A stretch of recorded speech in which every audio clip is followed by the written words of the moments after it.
శ్రీ సాయిబాబా జీవిత చరిత్రము 10వ అధ్యాయము. సాయిబాబా జీవితము తీరు, వారు పండుకొను బళ్ళ, సిరిడిలో వారి నివాసము, వారి బోధలు, వారి అనుకువ, అతి సులభ మార్గము మొదలగు అంశాలను ఈ అధ్యాయంలో మనం తెలుసుకోబోచున్నాము. ఎల్లప్పుడూ సాయిబాబాను భక్తి ప్రేమలతో జ్ఞప్తియందుంచుకొనుము. ఏలన వారు ప్రతి మనుజునకు మేలు చేయుటయందే లీనమై ఉండేవారు. ఎల్లప్పుడూ ఆత్మ ధ్యానములో మునిగి ఉండేవారు. వారిని జ్ఞప్తియందుంచుకొనుటయే జీవన్ మరణముల సమస్యకు పరిష్కారము చేసినట్లు అగును.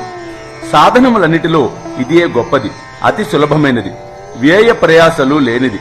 కొద్ది శ్రమ వలన గొప్ప ఫలితము పొందవచ్చును. అందువలన మన బుద్ధి సరిగా ఉన్నప్పుడే ప్రతి నిమిషము ఈ సాధనను అనుష్ఠించవలెను. ఇతర దైవతముల కొలువు భ్రమ. గురువొక్కడే దేవుడు. సద్గురువు చరణములను నమ్మి కొలిచినచో వారు మన అదృష్టమును బాగు చేయగలరు. మనము వారిని బాగుగా సేవించినచో సంసార బంధనముల నుండి తప్పించుకొనగలము. న్యాయశాస్త్రము, మీమాంస మొదలగునవి చదువనవసరం లేదు. కష్టములు, విచారములు అనే సముద్రములు వారిని మన జీవిత కర్ణదారిగా చేసుకొనచో మనము సులభముగా ఈ సాగరమును దాటగలము. సముద్రములు, నదులు దాటునప్పుడు మనము ఓడ నడిపేవానియందు నమ్మకముంచినట్లు సంసారమనే సాగరమును దాటుటకు సద్గురువునందు పూర్తి నమ్మకముంచవలెను.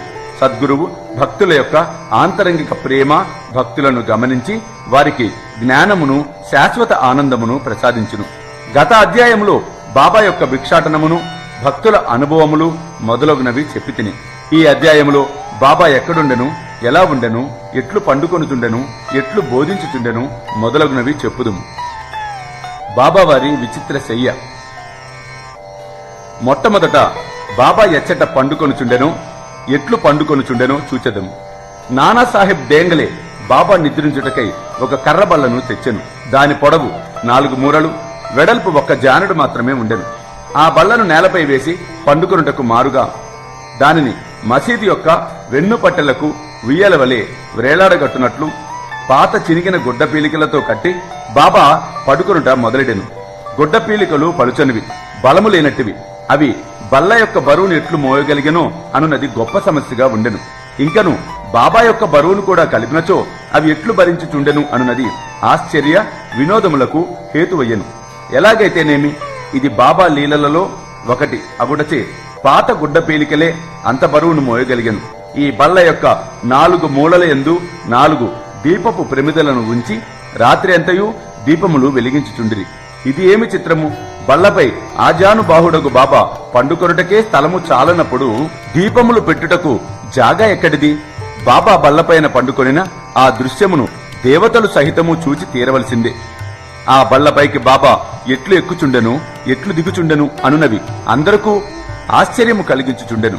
అనేక మంది ఉత్సుకతతో బాబా బల్లపైకి ఎక్కుట, దిగుట గమనించుటకై కనిపెట్టుకుని ఉండేవారు. కాని బాబా ఎవరికి అంతు తెలియనివ్వలేదు. జనులు గుంపులు గుంపులుగా గుమికూడుటచే బాబా విసుగు చెంది ఆ బళ్లను ఒకనాడు విరిచి పారవేశను. బాబా స్వాధీనములో అష్టసిద్ధులు ఉండెను. బాబా వానిని అభ్యసించలేదు, కోరను లేదు. వారు పరిపూర్ణులు గనుక అవి సహజముగానే వారికి అలవడెను. బ్రహ్మము యొక్క సగుణ అవతారము. 3.5 మూరల పొడవు మనిషి వలె సాయిబాబా కనిపించినను వారు అందరి మనసులందు ఉండేవారు. అంతరంగమున నిస్పృహులైనప్పటికీ బాహ్యముగా బాబా లోకల మేలు కోరువానిగా కనిపించువారు. లోపల వారికి ఎవరి అందును అభిమానము ఉండేది కాదు. కాని బయటకి కోరికల పుట్ట ఎన్నట్లు కనిపించువారు. అంతరంగమున శాంతమునకు ఉనికి పట్టైనను చెంచల మనస్కు వలె కనిపించుచుండెను. లోపల పరబ్రహ్మ స్థితి ఉన్నప్పటికీ బయటకు దయ్యము వలె నటించుచుండెడివారు. లోపల అద్వైతి అయినను బయటకు ప్రపంచమునందు తగులుకొనిన వాని వలె కాన్పించుచుండెను. ఒక్కొక్కప్పుడు అందరునూ ప్రేమతో చూచెడివారు, ఇంకొకప్పుడు వారిపై రాళ్లు విసురుచుండిరి. ఒక్కొక్కప్పుడు వారిని తిట్టుచుండిరి, ఇంకొకప్పుడు వారిని కౌగలించుకొని నెమ్మదిగా ఓరిమితోనూ చెంచలము లేని వాని వలె కనిపించుచుండెను. వారెల్లప్పుడూ ఆత్మనుసంధానమందే మునిగి ఉండేవారు. భక్తులపై కారుణ్యమును చూపుచుండెడివారు. వారెల్లప్పుడూ ఒకే ఆసనమందు కూర్చుండువారు. ప్రయాణములు చేసేవారు కాదు. వారి దండము చిన్న పొట్టి కర్ర, దానిని సదా చేతిలో నుంచుకొనివారు. ఇతరమైన ఆలోచనలేమీ లేక ఎప్పుడూ శాంతముగా ఉండువారు. ఐశ్వర్యమును కాని పేరు ప్రతిష్టలను గాని లక్ష్య పెట్టక భిక్షాటనముచే జీవించుచుండెడివారు. అట్టి జీవితమును వారు గడిపిరి. ఎల్లప్పుడూ అల్లా మాలిక్ అనిడివారు. భగవంతుడే యజమాని అని దాని భావం. భక్తుల యందు సంపూర్ణ ప్రేమ కలిగి ఉండేవారు.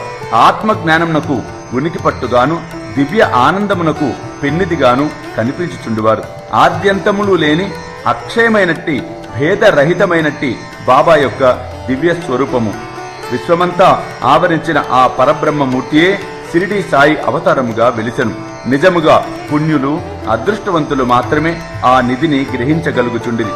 సాయిబాబా యొక్క నిజమైన శక్తిని కనుగొనలేనివారు బాబాను సామాన్య మానవునిగా ఎంచినవారు ఇప్పటికీ అట్లు భావించువారు దురదృష్టవంతులని చెప్పవచ్చును. షిరిడీలో బాబా నివాసము, వారి జన్మతేదీ, బాబా యొక్క తల్లిదండ్రుల గురించి గాని వారి సరైన జన్మతేదీ గాని ఎవరికీ తెలియదు. వారు షిరిడీలో ఉండుట బట్టి దానిని సుమారుగా నిశ్చయింపవచ్చును. బాబా 16 ఏండ్ల వయసున షిరిడీ వచ్చి 3 సంవత్సరములు మాత్రము అచ్చట ఉండిరి. హఠాత్తుగా అచ్చట నుండి అదృశ్యులైపోయిరి. కొంతకాలము పిమ్మట నైజాం రాజ్యములోని ఔరంగాబాదుకు సమీపమున కనిపించిరి. 20 సంవత్సరముల ప్రాయమున చాందు పాటిల్ పెండ్లి గుంపుతో షిరిడీ చేరిరి. అప్పటి నుండి 60 సంవత్సరముల వరకు షిరిడీ వదలక అచ్చటనే ఉండిరి. అటు పిమ్మట 1918వ సంవత్సరములో మహాసమాధి చెందిరి. దీనిని బట్టి బాబా సుమారు 1898వ సంవత్సర ప్రాంతములందు జన్మించి ఉందిరని భావించవచ్చును. బాబా లక్ష్యము, వారి బోధలు. 17వ శతాబ్దంలో రామదాసను యోగి పుంగవుడు వర్ధిల్లెను. గోబ్రాహ్మణులను మహమ్మదీల నుండి రక్షించు లక్ష్యమును వారు చక్కగా నిర్వర్తించిరి. వారు గతించిన 200 ఏండ్ల పిమ్మట హిందువులకు మహమ్మదీలకు తిరిగి వైరము ప్రబలెను. వీరికి స్నేహము కుదుర్చటకే సాయిబాబా అవతరించెను. ఎల్లప్పుడూ వారు ఈ దిగువ సలహాను ఇచ్చేడివారు. హిందువుల దైవమగు రాముడు, మహమ్మదీల దైవమగు రహీము ఒక్కరే. వారిరువురు మధ్య భేదము లేనప్పుడు వారి భక్తులు ఎందుకురా వారిలో వారు కలహమాడుకుంటున్నారు? ఓ అజ్ఞానులారా, చేతులు కలిపి 2 జాతులను కలిసిమెలిసి ఉండుడు, బుద్ధితో ప్రవర్తింపుడు, జాతీయ ఐకమత్యమును సమకూర్చుడు. వివాదము వల్ల గాని ఘర్షణల వల్ల గాని ప్రయోజనము లేదు. అందుకే వివాదమును విడువుడు, ఇతరులతో పోటీ పడకుడు. మీ యొక్క వృద్ధిని మేలును చూచుకొనుడు. భగవంతుడు మిమ్ములను రక్షించును. యోగము, త్యాగము, తపస్సు, జ్ఞానము మోక్షమునకు మార్గములు. వీనిలో ఏదైనా అవలంబించి మోక్షమును సంపాదించనిచో మీ జీవితము వ్యర్థము. ఎవరైనా మీకు కీడు చేసినచో ప్రతి అపకారము చేయకుడు. ఇతరుల కొరకు మీరేమైనా చేయగలిగినచో ఎల్లప్పుడూ మేలు మాత్రమే చేయుడు. సంగ్రహముగా ఇదియే బాబా యొక్క బోధ. ఇది ఇహమునకు పరమునకు కూడా పనికివచ్చును. సాయిబాబా సద్గురువు. గురువులమని చెప్పుకొని తిరుగువారు అనేకులు కలరు. వారు ఇంటింటికి వీణ చిరతలు చేతపట్టుకుని ఆధ్యాత్మిక ఆడంబరమును చాటెదరు. శిష్యుల చెవులలో మంత్రములను ఊది వారి వద్ద నుంచి ధనము లాగెదరు. పవిత్ర మార్గమున మతమును బోధించదమని చెప్పెదరు. కాని మతమనగానేమో వారికే తెలియదు. స్వయముగా వారపవిత్రులు. సాయిబాబా తన గొప్పతనమెన్నడును ప్రదర్శించవలను అని అనుకొనలేదు. వారికి శరీరాభిమానము ఏమాత్రమూ లేకుండెను. కాని భక్తుల యందు మిక్కిలి ప్రేమ మాత్రము ఉండెడిది. నియత గురువులని అనియత గురువులని గురువులు 2 విధములు. నియత గురువులనగా నియమింపబడిన వారు. అనియత గురువులనగా సమయానుకూలంగా వచ్చి ఏదైనా సలహానిచ్చి మన అంతరంగమునున్న సుగుణమును వృద్ధి చేసి మోక్ష మార్గము త్రొక్కునట్లు చేయువారు. నియత గురువుల సహవాసము నీవు నేనను ద్వంద్వాభిప్రాయమును పోగొట్టి యోగమున ప్రతిష్ఠించి తత్వమసి అగునట్లు చేయును. సర్వ విధముల ప్రపంచ జ్ఞానమును బోధించు గురువులు అనేకులు కలరు. కాని మనలను ఎవరైతే సహజ స్థితి అందు నిలుచున్నట్లు చేసి మనలను ప్రపంచపు ఉనికికి అతీతముగా తీసుకుని పోయేదరో వారు సద్గురువులు. సాయిబాబా అట్టి సద్గురువు. వారి మహిమ వర్ణనాతీతము.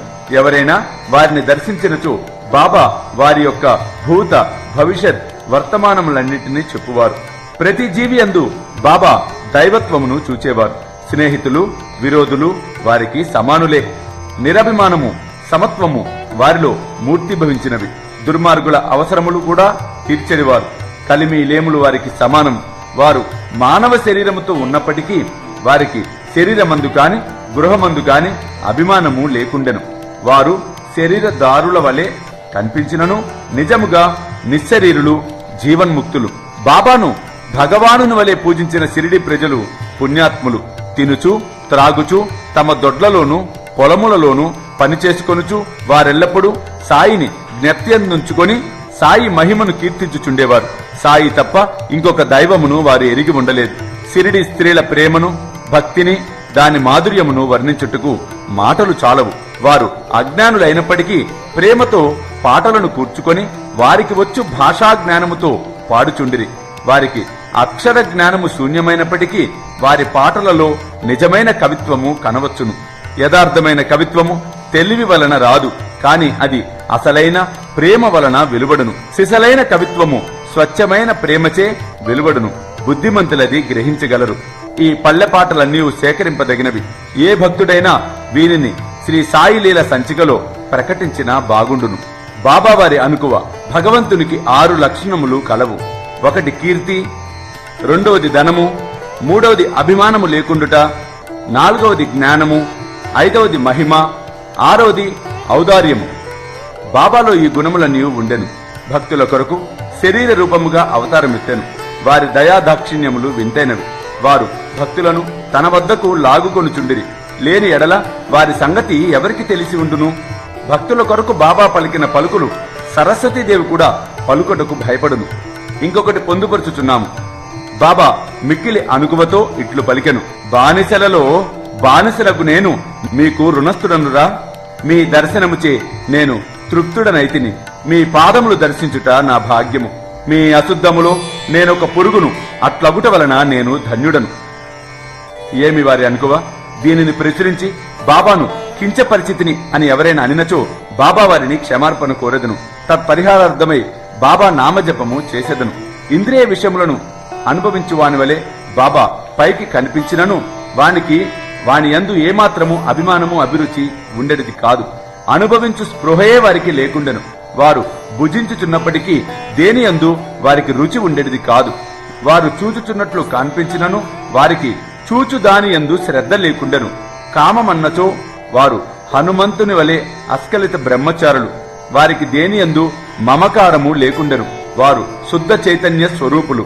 కోరిక, కోపము మొదలగు భావములకు విశ్రాంతి స్థలము. వేయేలా వారు నిర్మములు, స్వతంత్రులు, పరిపూర్ణులు. దీనిని వివరించుటకు ఒక ఉదాహరణము. నానావలి. షిరిడిలో విచిత్ర పురుషుడు ఒకడు ఉండెను. అతని పేరు నానావలి. అతడు బాబా విషయములను, పనులను చక్కపెట్టుచుండువాడు. ఒకనాడతడు బాబా వద్దకు పోయి గద్దెపై నుంచి దిగమని కోరెను. అతనికి దానిపై కూర్చుండ బుద్ధి పుట్టెను. వెంటనే బాబా లేచి గద్దెను ఖాళీ చేశాను. నానావలి దానిపై కొంతసేపు కూర్చుండి లేచి బాబాను తిరిగి కూర్చొనుమని అనెను. బాబా తన గద్దపై కూర్చొనెను. నానావలి బాబా పాదములకు సాష్టాంగ నమస్కారం చేసి వెళ్లిపోయాను. తన గద్దె మీద నుంచి దిగిపొమ్మనినను దానిపై ఇంకొకరు కూర్చొనినను బాబా ఎట్టి అసంతుష్టి వెలిపుచ్చలేదు. నానావలి ఎంత పుణ్యాత్ముడో భక్తుడో కాని బాబా మహాసమాధి చెందిన 13వ నాడు దేహత్యాగము చేసెను. అతి సులభ మార్గము యోగీశ్వరుల కథాశ్రవణము, వారి సాంగత్యము.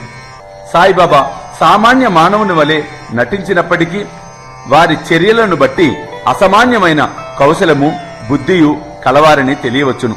వారు చేయునదంతయు తన భక్తుల మేలు కొరకే. వారు ఆసనములు గాని, యోగభ్యాసములు గాని, మంత్రోపదేశములు కాని తమ భక్తులకు ఉపదేశించలేదు. తెలివితేటలను ప్రక్కకు పెట్టి సాయి సాయి సాయి సాయి అను నామమును మాత్రము జ్ఞప్తియందు ఉంచుకొనమనిది. అట్లు చేసినచో మీ బంధముల నుండి విముక్తులై స్వాతంత్రము పొందెదరు అని చెప్పిరి. పంచాగ్నుల నడుమ కూర్చునుట, యాగములు చేయుట, మంత్ర జపము చేయుట, అష్టాంగ యోగము మొదలగునవి బ్రాహ్మణులకే వీలుపడును. అవి ఇతర వర్ణముల వారికి ఉపయుక్తములు కావు. ఆలోచించుటే మనస్సు యొక్క పని. అది ఆలోచించకుండా ఒక్క నిమిషమైనా ఉండలేదు. దానికేదైనా ఇంద్రియ విషయము జ్ఞప్తికి తెచ్చినచో దానినే చింతించుచుండును. గురువును జ్ఞప్తికి తెచ్చినచో గురువునే చింతించుచుండును. మీరు సాయిబాబా యొక్క గొప్పతనమును, వైభవమును శ్రద్ధగా వింటిరి. ఇదియే వారిని జ్ఞప్తియందుంచుకున్నటకు సహజమైన మార్గము. ఇదియే వారి పూజయు, కీర్తనయు. యోగీశ్వరుల కథలను వినుట పైన చెప్పిన ఇతర సాధనముల వలె కష్టమైనది కాదు. ఇది మిక్కిలి సులభ సాధ్యమైనది. వారి కథలు సంసారమునందు గల భయములన్నిటినీ పారద్రోలి పారమార్థిక మార్గమునకు తీసుకొని పోవును. కాబట్టి ఈ కథలను వినుడు, వానినే మననము చేయుడు, జీర్ణించుకొనుడు. ఇంత మాత్రము చేసినచో బ్రాహ్మణులే కాక స్త్రీలు, తక్కిన జాతుల వారు కూడా పవిత్రులగుదురు. ప్రాపంచిక బాధ్యతలందు తగులుకొని ఉన్నను మీ మనసును సాయిబాబాకు అర్పింపుడు. వారి కథలను వినుడు, వారు తప్పక నిన్ను ఆశీర్వదించగలరు. ఇది మిక్కిలి సులభమైన మార్గము. అయితే అందరూ దీనిని ఎందుకు అవలంబించరు అని అడగవచ్చు. కారణమేమనా, భగవంతుని కృపా కటాక్షములు లేని ఎడల యోగుల చరిత్రలను వినుట మనస్సు అంగీకరించదు. భగవంతుని కృపచే సర్వము నిరాటంకము సులభము. యోగీశ్వరుల కథలు వినుట అనగా వారి సాంగత్యము చేయుటయే. యోగీశ్వరుల సాంగత్యముచే కలుగు ప్రాముఖ్యము చాలా గొప్పది. అది మన అహంకారమును శరీరాభిమానమును నశింపచేయును. చావు పుట్టుకలనే బంధముల నుండి కూడా నశింపచేయును. హృదయ గ్రంథులను తెగగొట్టును. తుదకు శుద్ధ చైతన్య స్వరూపుడగు భగవంతుని సాన్నిధ్యమునకు తీసుకొని పోవును. విషయ వ్యామోహముల యందలి మన అభిమానమును తగ్గించి ప్రాపంచిక కష్ట సుఖములందు విరక్తి కలుగజేసి పారమార్థిక మార్గమున నడుపును. మీకు భగవన్నామ స్మరణము, పూజ, భక్తి వంటి ఇతర సాధనములు లేని ఎడల యోగీశ్వరుల ఆశ్రయమునే మనఃపూర్తిగా పొందినచో వారు మిమ్ము భవసాగరమును తరించునట్లు చేయుదురు. అందుకొరకే యోగీశ్వరులు వారంతట వారు భూమిపై అవతరించెదరు. ప్రాపంచక పాపములను తొలగజేయునట్టి గంగా, గోదావరి, కృష్ణ, కావేరి మున్నగు పవిత్ర నదులు కూడా యోగులు వచ్చి తమ నీటిలో స్నానం చేసి తమను పావనము చేయవలెను అని వాంఛించుచుండును. అట్టిది యోగుల వైభవము. మన పూర్వజన్మ సుకృతముచే మనము సాయిబాబా పాదములను బట్టిదిమి. ఈ అధ్యాయమును సాయిబాబా రూపమును ధ్యానించుచు ముగించెదము. మసీదు గోడకు ఆనుకొని ఊది మహాప్రసాదమును తన భక్తుల యోగ క్షేమములకై పంచిపెట్టు సుందర స్వరూపుడును, ఈ ప్రపంచము మాయ అని చింతించువాడును, పరిపూర్ణానందములో మునిగియుండు వాడగు సాయి పాదములకు సాష్టాంగ నమస్కారములు. ఓం నమో శ్రీ సాయినాథ. శాంతి శాంతి శాంతి. 10వ అధ్యాయం సంపూర్ణము. సర్వం శ్రీ సాయినాథార్పణమస్తు.